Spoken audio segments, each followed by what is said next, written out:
நேத்திக்கு கூட சேப்பாக்கத்தில் நடந்த உதயநிதி சொன்னார் இல்லையா, முடிஞ்சா என் ஏரியாவுக்கு வந்து பாரு, என் ஏரியாவுக்கு வந்துட்டு நீ போயிருவியாங்க கேட்டார் இல்லையா அண்ணாமலையை பார்த்து. நேத்திக்கு அவரோட தொகுதியில் அவருடைய வண்டவாளத்தை தண்டவாளத்தில் ஏற்றிட்டு போயிருக்காரு அண்ணாமலை. அண்ணாமலை கடைசியாக பேசும்போது என்ன சொல்லியிருக்காரு, எடப்பாடி அவர்களை முதலமைச்சராக நாங்கள் ஆக்கியே தீர்வோம் அப்படின்னு சொல்லிட்டு போயிருக்காரு. இது சலசலப்பா இது? ஏற்றுக்கொண்டு விட்டார்கள். பாஜகவினர் எடப்பாடி அவர்களை முதலமைச்சர் ஆக்க வேண்டும் ஏற்றுக்கொண்டு விட்டார்கள். அவங்களும் எங்களை ஏற்றுக்கொண்டு விட்டார்கள். நாங்கள் பரஸ்பரமா இன்னைக்கு தமிழகம் ஃபுல்லா 24,000 இடத்துல என்டிஏ கூட்டணி சார்பாக நாங்கள் தெருமுனை கூட்டங்கள் போட்டுக் கொண்டிருக்கிறோம். இன்னைக்கு நேற்றுக்கு கூட கிட்டத்தட்ட 800 இடத்துல நடந்திருக்கு தமிழ்நாடு ஃபுல்லா. நாங்க ஒத்துமையா தான் இருக்கோம். அந்த ஒத்துமையை அவங்களை வந்துட்டு பொறுத்துக்க முடியல. ஏன்னா ஒரு பக்கம் விஜய் அடிக்கிறார் திமுகவை, இன்னொரு பக்கம் நாங்க அடிக்கிறோம். அவங்களுக்கு வேற வழி இல்லை. இப்படி சொல்லி தான் திமுகவுடைய தலைவர் தன்னுடைய மனசை சாந்திப்படுத்திக்க முடியுமே தவிர, இன்னும் இவங்க ஷீட் ஷேரிங் நடக்கும் போது தான் இவங்களுடைய வண்டவாளம் தண்டவாளத்தில் ஏறும். எல்லாருமே இரட்டை இலக்கத்தில் தான் வேணுங்கிறத விடாப்புடியா இருக்கிறாங்க. விசிக்காக இருந்தாலும் சரி, ஏன்னா 2 எம்பி இருக்கிறாங்க. 2 எம்பின்னும் போது எப்படி அவங்க 15-20 சீட்டு கேட்பாங்க. காங்கிரஸ் சொல்லவே தேவையில்ல, 10 எம்பி இருக்கிறாங்க. 10 எம்பி 40 சீட்டு கொடுங்க. இவங்க 2 பேருக்கு 60 கொடுத்துட்டாக்கா அப்புறம் வைகோக்கு எவ்வளவு கொடுப்பீங்க நீங்க?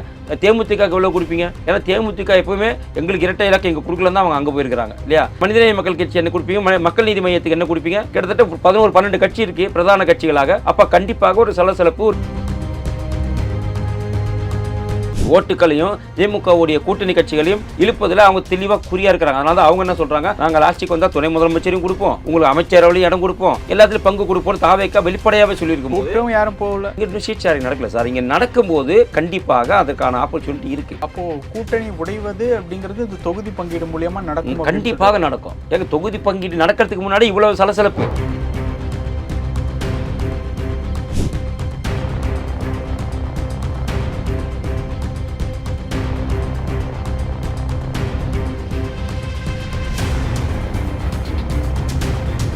ரியல் ஒன் நேயர்களுக்கு வணக்கம். இன்று நம்மளுடைய நேர்காணலுக்கு பாஜகவின் செய்தி தொடர்பாளரான திரு சதீஷ்குமார் அவர்கள் நினைச்சிருக்காங்க. சார் வணக்கம். வணக்கம் வணக்கம் வணக்கம் சார். எப்படி சார் இருக்கீங்க? நல்லா இருக்கு சார்.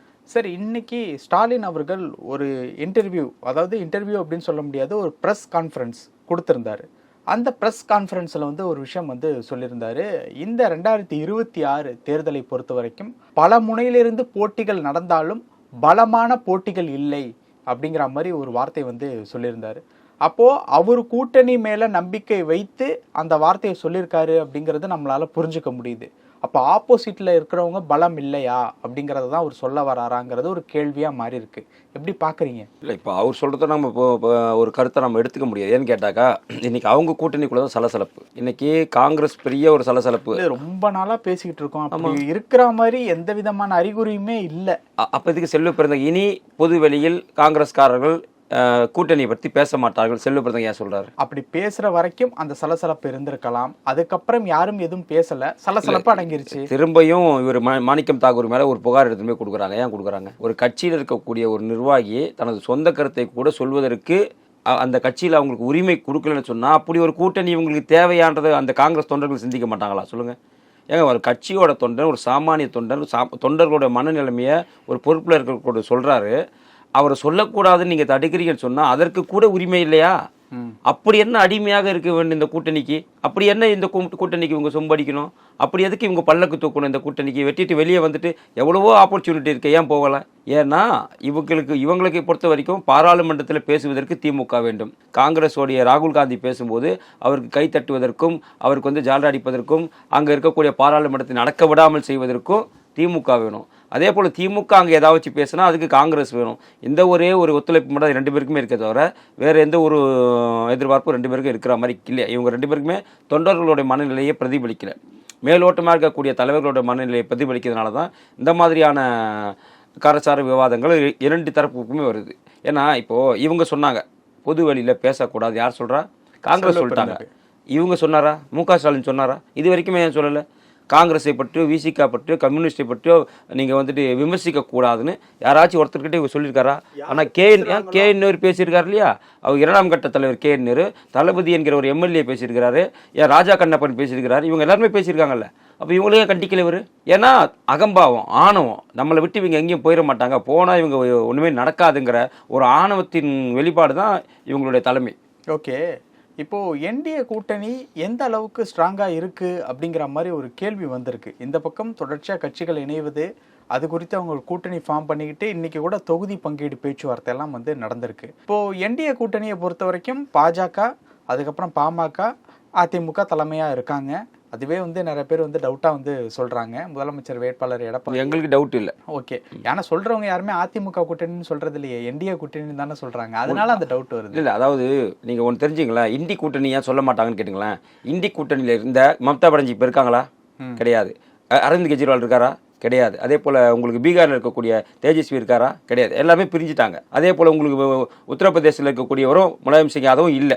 அப்போ அதை இண்டி கூட்டணி சொல்ல முடியாது, திமுக கூட்டணி தான் சொல்ல முடியும். ஆனால் என்டிஏ கூட்டணி என்பது பலமான கூட்டணி. இன்னும் கூட அந்த கூட்டணி அப்படியே தான் இருக்குது. இதில் என்டிஏ கூட்டணியில் இருந்த அதிமுக போயிட்டு திரும்ப வந்திருக்காங்க. மற்றபடி என்டிஏ கூட்டணியில் இருந்த எல்லாருமே அப்படியே தான் இருக்காங்க. உதாரணமாக உங்களுக்கு பாமக இதில் தான் இருந்துச்சு. அதே போல் உங்களுக்கு ஜி.கே. வாசனோட கட்சி இங்கே தான் இருந்துச்சு இல்லையா?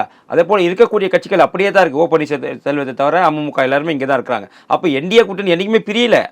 ஒரு கட்சி வெளில போயிட்டு திரும்ப வந்துட்டாங்க, அதிமுக வந்துட்டாங்க. தமிழகத்தை பொறுத்த வரைக்கும் இங்கே லீட் பண்ணுறது யாருன்னா அதிமுக லீட் பண்ணுறாங்க. இந்திய லெவலில் யார் லீட் பண்ணுறதுன்னு பார்த்தா பாஜக லீட் பண்ணுறாங்க. இதுதான் எங்களுக்குள்ளே எந்த ஒரு சலசலப்பும், எங்களுக்குள்ளே எந்த ஒரு மனஸ்தாபமும் கிடையாது. நேத்திக்கு கூட சேப்பாக்கத்தில் நடந்த உதயநிதி சொன்னார் இல்லையா, முடிஞ்சா என் ஏரியாவுக்கு வந்து பாரு, என் ஏரியாவுக்கு வந்துட்டு நீ போயிருவியாகிறலாம் கேட்டார் இல்லையா அண்ணாமலையை பார்த்து. நேத்திக்கு அவரோட தொகுதியில் அவருடைய வண்டவாளத்தை தண்டவாளத்தில் ஏற்றிட்டு போயிருக்காரு அண்ணாமலை. அண்ணாமலை கடைசியாக பேசும்போது என்ன சொல்லியிருக்காரு, எடப்பாடி அவர்களை முதலமைச்சராக நாங்கள் ஆக்கியே தீர்வோம் அப்படின்னு சொல்லிட்டு போயிருக்காரு. இது சலசலப்பா? இது ஏற்றுக்கொண்டு விட்டார்கள். பாஜகவினர் எடப்பாடி அவர்களை முதலமைச்சர் ஆக்க வேண்டும் ஏற்றுக்கொண்டு விட்டார்கள். அவங்களும் எங்களை ஏற்றுக்கொண்டு விட்டார்கள். நாங்கள் பரஸ்பரமாக இன்னைக்கு 24,000 இடத்துல, தமிழகம் ஃபுல்லாக 24,000 இடத்துல என்டிஏ கூட்டணி சார்பாக நாங்கள் தெருமுனை கூட்டங்கள் போட்டுக்கொண்டு இருக்கிறோம். இன்றைக்கி நேற்றுக்கு கூட கிட்டத்தட்ட 800 இடத்துல நடந்திருக்கு தமிழ்நாடு ஃபுல்லாக. நாங்கள் ஒத்துமையாக தான் இருக்கோம். அந்த ஒத்துமையை அவங்கள வந்துட்டு பொறுத்துக்க முடியல. ஏன்னா ஒரு பக்கம் விஜய் அடிக்கிறார் திமுகவை, இன்னொரு பக்கம் நாங்கள் அடிக்கிறோம். அவங்களுக்கு வேற வழி இல்லை. இப்படி சொல்லி தான் திமுகவுடைய தலைவர் தன்னுடைய மனசை சாந்திப்படுத்திக்க முடியுமே தவிர, ஏன்னா மக்கள் ரொம்ப கொதிச்சு போயிருக்காங்க. ஒரு பக்கம் நீங்கள் அடிக்கிறீங்க, இன்னொரு பக்கம் விஜய் அடிக்கிறாங்க அப்படின்னா அப்போ மெயின் ஃபோக்கஸ் பாயிண்டாக இந்த எலெக்ஷனில் டிஎம்கே தான் இருக்குது. ஆமாம், ஏன்னா திமுக தான் சார் ஊழல் சக்தி. திமுகவுடைய கிட்ட இருந்து மக்களை காப்பாற்றணும் அப்படின்னும் போது ஒவ்வொருத்தரும் ஒவ்வொரு இடத்துல இருந்து முயற்சி பண்றாங்க. அவரு விஜய் அவர்களும் முயற்சி பண்றாரு திமுக கிட்ட இருந்து மக்களை காப்பாற்றணும். நாங்களும் முயற்சி பண்றோம். என்ன துரதிருஷ்டம், ஒன்னா சேர முடியல, அவ்வளவுதானே தவிர மற்றபடி அனைவருடைய ஒருமித்த கருத்து திமுக இருக்கக்கூடாது. இப்போ நாம் தமிழர் கட்சிக்கு என்ன பிரச்சனை? திமுக இருக்கக்கூடாது. தாவேக்காக்கு என்ன பிரச்சனை?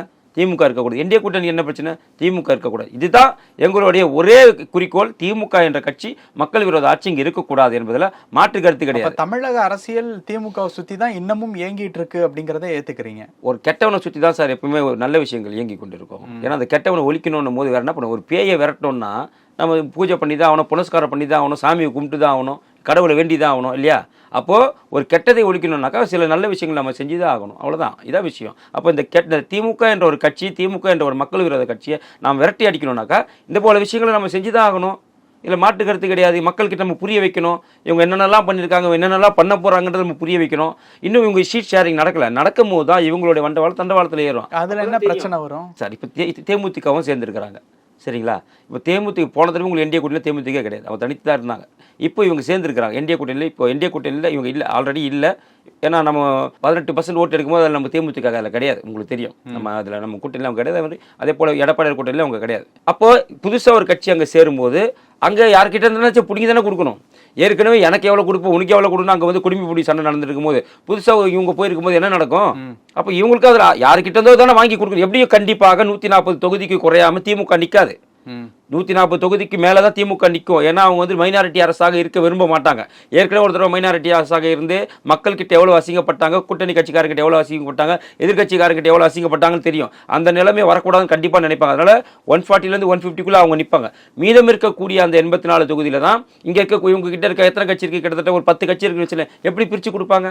அப்போ அங்கே தான் பிரச்சனையே உருவாகுன்றேன்னா எல்லாருமே இரட்டை இலக்கத்தில் தான் வேணுங்கிறதுல விடாப்புடியாக இருக்கிறாங்க. விசிக்காக இருந்தாலும் சரி, ஏன்னா 2 எம்பி இருக்கிறாங்க. 2 எம்பின்னும் போது எப்படி அவங்க 15லேருந்து 20 சீட்டு கேட்பாங்க.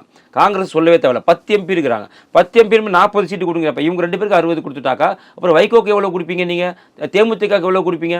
ஏன்னா தேமுதிக எப்பவுமே எங்களுக்கு இரட்டை இலக்கம் எங்கள் கொடுக்கலன்னு தான் அவங்க அங்கே போயிருக்கிறாங்க இல்லையா? அவங்க ரொம்ப நாளாக கேட்டது எனக்கு ஒரு மேல் சபை எம்பி வேணும், இரட்டை இலக்கத்தில் எங்களுக்கு வேணும்னு சொல்கிறாங்க. அப்போ இங்கே கிடைக்காத ஒரு பட்சத்தில் அவங்க அங்கே போகிறாங்க. அங்கே கொடுப்பதாக உறுதியளித்தப்படுது, அங்கே போகிறாங்க.